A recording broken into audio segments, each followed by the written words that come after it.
সবাইকে স্বাগত enjoy with রিনিতে। সবাই খুব ভালো থাকবেন। আজ জন্ম শতবর্ষে সুকান্ত। আশা করি কবি সুকান্তকে ভুলে যাননি, কারণ তিনি এখনো সমানভাবে প্রাসঙ্গিক।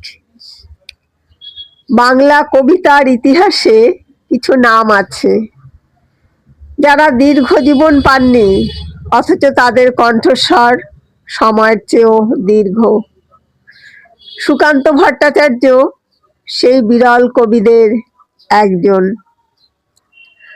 মাত্র 21 বছরের জীবন, অথচ সেই স্বল্প সময়ে তিনি লিখে গিয়েছেন এমন কবিতা যা আজও আমাদের রাজনৈতিক চেতনা, সামাজিক দায়বদ্ধতা এবং মানবিক বিবেককে নাড়া দেয়। তার জন্ম শতবর্ষে দাঁড়িয়ে প্রশ্ন জাগে, সুকান্তকে কেবল এক কিশোর কবি, নাকি তিনি ছিলেন এক গভীর রাজনৈতিক মানবতাবাদী কণ্ঠ, যার কবিতা আজও সমান প্রাসঙ্গিক। সুকান্ত ভট্টাচার্যের জন্ম 1926 সালের 15ই আগস্ট কলকাতায়। সময়টি গুরুত্বপূর্ণ, কারণ একদিকে ঔপনিবেশিক শাসনের শেষ পর্ব, অন্যদিকে জাতীয়তাবাদী আন্দোলনের উত্তাল পরিবেশ। তার পরিবার ছিল সংস্কৃতি মনস্ক। পিতা গুরুদাস ভট্টাচার্য ছিলেন সাহিত্যপ্রেমী, আর মাতৃকুলেও ছিল সাংস্কৃতিক আবহ। এই পরিবেশেই সুকান্তের মানস গঠনের সূচনা। 1926 থেকে 1947 খ্রিস্টাব্দ পর্যন্ত সুকান্তের জীবনকাল।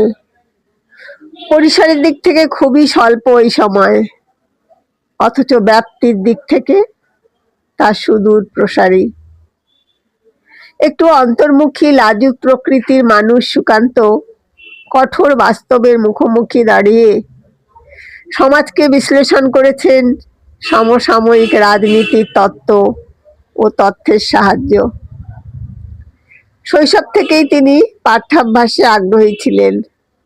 রবীন্দ্রনাথ, নজরুল, জীবনানন্দ এই তিন ধারার কবিতা তার কাব্য চেতনায় প্রভাব ফেললেও তিনি তার নিজস্ব স্বর নির্মাণে ছিলেন সব সময় দৃঢ় প্রতিজ্ঞ।